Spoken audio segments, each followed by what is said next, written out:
이 착한 사람 콤플렉스가 있는 사람들의 특징은 스트레스가 많다는 것입니다. 인내하고 참아야 하니까 본인도 모르는 사이에 스트레스가 쌓입니다. 내가 하고픈 말을 하지 못하고 내 것을 자꾸 양보하는 일이 생기니 크고 작은 스트레스가 누적됩니다. 또한 착한 사람 콤플렉스가 있는 사람은 자기를 위해 쓸 시간이 부족합니다. 다른 사람의 제안에 거절을 잘 못하고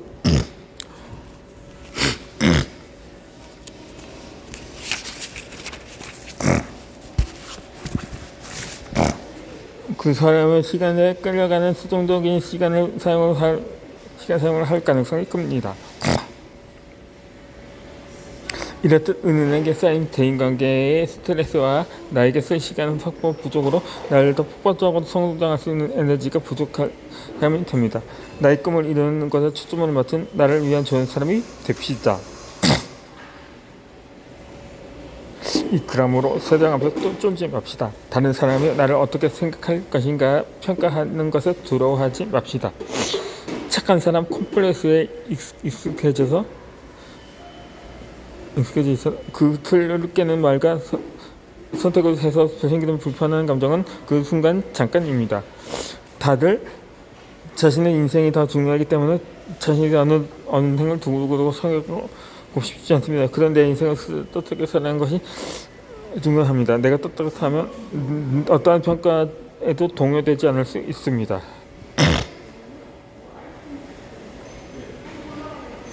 나를 위한 좋은 사람이 되기 위해서는 어떻게 해야 할까요? 자신의 욕망을 솔직하게 표현할 줄 알아야 합니다. 좋으면 좋다, 싫으면 싫다고 의사 표현을 정확히 하는 것부터 시작해야 합니다. 내가 좋은 것이 상대방이 좋은 것과 상반될 때는 합의점을 찾으면 됩니다. 내가 싫은 것을 그 사람이 추천할 때도 선명하게 거절하는 방법이 있습니다. 그러니 나의 스케줄이 다른 사람에 의해 좌지우지된 것을 보호해야 합니다. 친구가 본인이 쇼핑할 게 있는데 같이 가자는 것에 나의 할 일을 뒤로 미루고 따라가지는 것은 멈춥시다. 나는 체력 보충을 위해서 쉬고 싶은데 같이 술 먹자는 말에 무리해서 술 먹으러 나갔다 오지 맙시다. 내 시간을 주도적으로 태워나가는 것이 나를 위한 좋은 사람이 되는 길입니다. 아직 나의 욕망에 대해 모르겠다면 무조건 적어봅시다. 빈 종이에 내가 어떤 마음이 일단 불편하고 어떤 마음으로 살아가고 싶은지 적는 것만으로도 나의 욕망을 파악할 수 있습니다. 또한 내가 벗어나고 싶은 것들과 내가 소망하는 것들을 제대로 파악할 수 있습니다. 이렇게 나를 깊숙하게 들여다보는 시간을 적극적으로 가질 때 나와의 관계가 회복됩니다.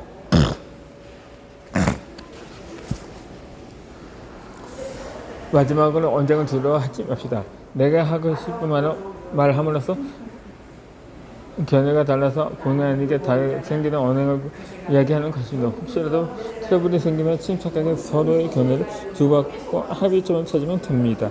이를 통해서 서로에 대해 잘 알게 되고 더 단단한 관계가 되는 경우가 많습니다.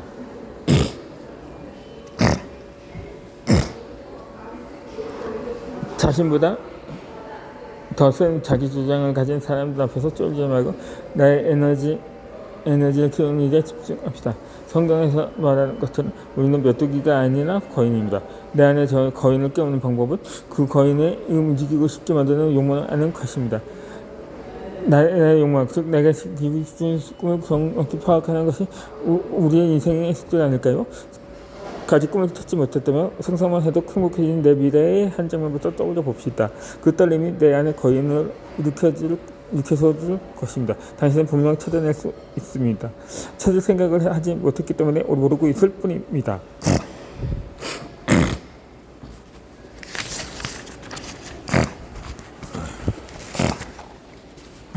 남들에게 착한 사람 이제 더 이상 하지 맙시다. 그냥 나 자체로 자유롭게 삽시다. 따지고 보면 착하고 안 착하고 누가 구분할 수 있겠는가요? 당신이 누군가에게 피해를 주지 않고 사는 것만으로도 선입니다.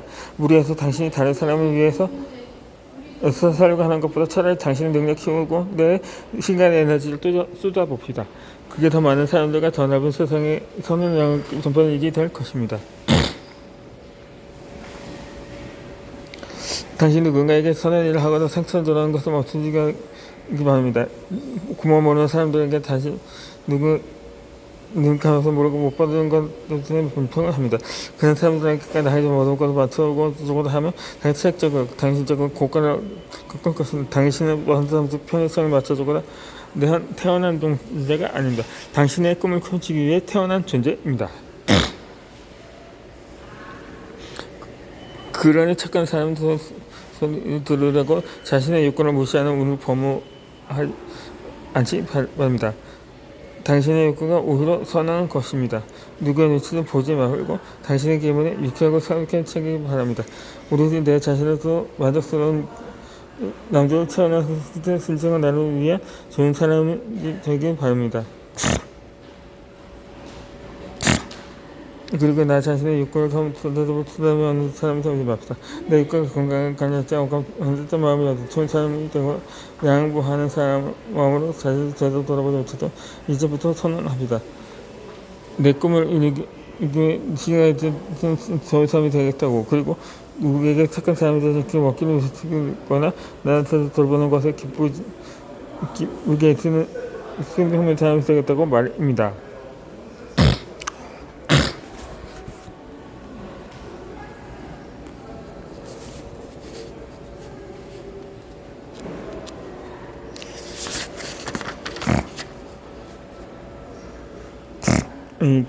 결국 하려는 사람들이 이것까지 비밀이 있습니다.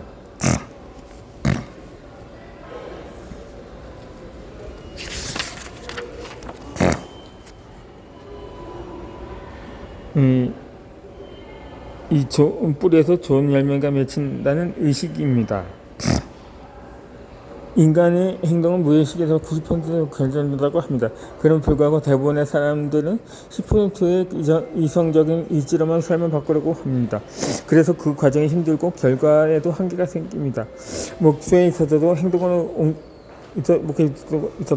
옮기지 못하는 이유는 습관적으로 같은 행동을 반복했기 때문에 사고 패턴도 같아진다고 구스도시의 의식을 지배하는 사람에 설명되어 있습니다. 우리가 습관적으로 하는 말, 행동, 언어, 화식심, 꿈, 10년 동안 잠재의식에 새겨져서 결국 우리 현실에 반영됩니다. 즉, 잠재의식은 충실한 하인.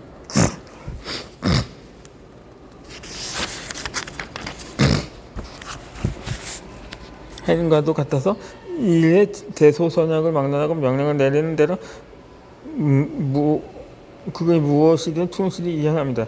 우리는 이 하인이 바라는 라이프 스타일과 인간관계를 만들어 갈 수 있도록 명령을 내려야 합니다. 하지만 많은 사람들이 그때그때 잠수함에 충실한 말들을 내뱉습니다. 그러면 그 말들은 무대 무의식에 제일 먼저 듣습니다. 내 무의식을 의식하는 순간부터 스스로 의식의 주인이 될 수 있습니다. 우리는 잠재의식을 잘 들고 활용 방법을 알아야 합니다. 그렇지 않으면 습관적으로 많은 말등 설정해놓은 무의식의 결정을 뚜렷이 하게 될 것입니다. 과거에 내 생각을 고쳐낼 수밖에 없으니까 현재 내 모습이 마음에 들지 않은 것이 아닌가요? 그렇다면 지금부터 무의식이 완전히 새로운 명령을 내려버려서 사람이 되어야 합니다. 불과 20대 중반까지만 해도 나는 돈을 주는 사람은 욕심이 많다고 생각했습니다. 풍족한 자산을 갖추고 사는 건 이미 정해진 사람들 혹은 특별한 사정이 있는 사람에게는 가능한 일이라고 생각했습니다. 작은 일상에 감사하며 소복하게 사는 것이 미덕이라고 생각했습니다. 정작 내가 누리는 모든 손해냄이 다 돈으로부터 비롯한다는 걸 알지 못했습니다. 그저 이 정도만 유지하고 살면 된다고 생각했습니다. 나의 편안함과 안락함 중 당연한 것은 없으며 부모님이 벌어 모은 재정의 축복이었단 말을 20대를 지나면서 할 수 있었습니다.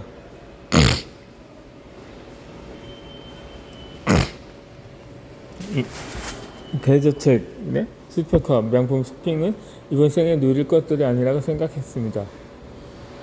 그러다 시간을 자유롭게 쓰며 시장 월급만큼 벌고 싶었습니다. 그래서 네트워크 마케팅 사업을 시작하며 개별서를 읽기 시작했습니다. 그러곤 그런 책들을 통해 부자에 대한 인식을 바꾸게 되었습니다. 다른 사람들 편리하게 해주고 만족감을 줄 때 돈은 자연스럽게 따라옵니다. 그리하여 사회에 기여하는 사람들만이 부자를 설 수 있다는 것을 책을 통해 알게 되었습니다. 그러면서 나는 부자에 대한 부정적인 생각이 다 깊은 의식 속에 따리를 틀고 있다는 것을 발견했습니다. 부자의 정서적인 행복과 물질적 부유는 대립한다고 생각했습니다. 큰 부자는 이기적이고 욕심이 많을 거라고 생각했습니다. 그러나 나는 그 의식을 버렸습니다.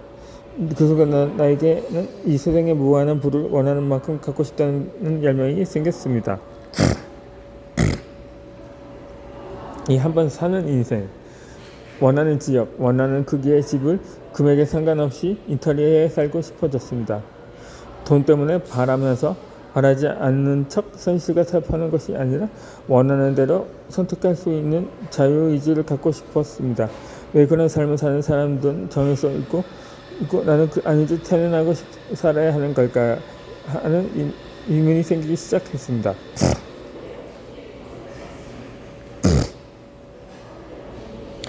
그 의문의 끝은 내가 이를 부의 가능성에 생각을 두지 않아도 된다는 답을 내리게 했습니다. 지금 내 환경이 어떻든 간에 모든 것을 멸망할 수 있고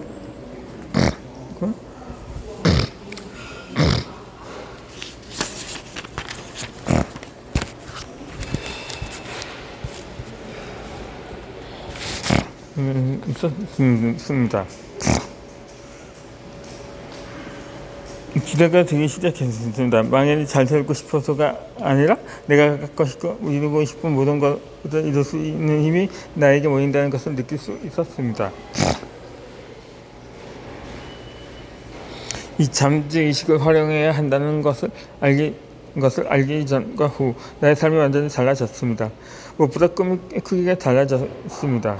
그리고 다양한 꿈을 이루게 자유롭게 꾸미기 시작했습니다. 꿈의 크기가 커진 만큼 목표를 이루기 위한 행동이 커졌습니다. 왜냐하면 무의식을 활용하다 보니까 용기가 커진 것입니다. 자신감이 생기니 하루 대한 태도가 즐거워졌습니다. 즐거운 기분으로 주변 사람들과 관계도 더 좋아졌습니다. 반대로 목표는 뚜렷하지만 의식 결과를 내게 하는 모든 사람들을 지금 그 사람이 벗겨 보입니다. 무의식이 해결할 수 있는 무언가 가능성이 생겼다고 알지 못하기 때문입니다. 그래서 목표를 가지고 열심히 하는 사람은 즐거워 보이지 않습니다. 그리고 쉽게 지칩니다. 의식을 바꾸는 가장 기초적인 방법은 먼저 의식 성장을 도는 책이나 강연을 반복적으로 보고 듣는 것입니다. 급하게 외출할 때 새로운 코디를 하기 힘들고 기존에 입었던 옷이 손에 잡힌 것은 우리 무의식은 익숙한 감정과 빠른 생각을 빠르게 선택합니다. 그러므로 긍정의 의식이 익숙해질 때까지 생각하지 말고 말하는 것을 표현해야 합니다. 평균과 저는 알려주는 색과 가능성에서 내 무의식이 선거자가 될 수 있는 의사결정을 하도록 해야 합니다. 나는 한국 책쓰기 강사 양성협회 한국책협회에서 책쓰기 강의를 들으면서 무의식이 되는 방법을 빠르게 익힐 수 있었습니다. 그 결과 매출이 빠르게 높아졌습니다. 해야 할 일이 생겼을 때는 훨씬 수월하고 이해하는 게 행동할 수 있었습니다. 단순히 책 쓰기 방법만 알려주는 강의가 아니라 의식 성장을 통해서 즐겁게 책을 쓸 수 있도록 가이드해주는 시스템이기 때문에 가능했습니다.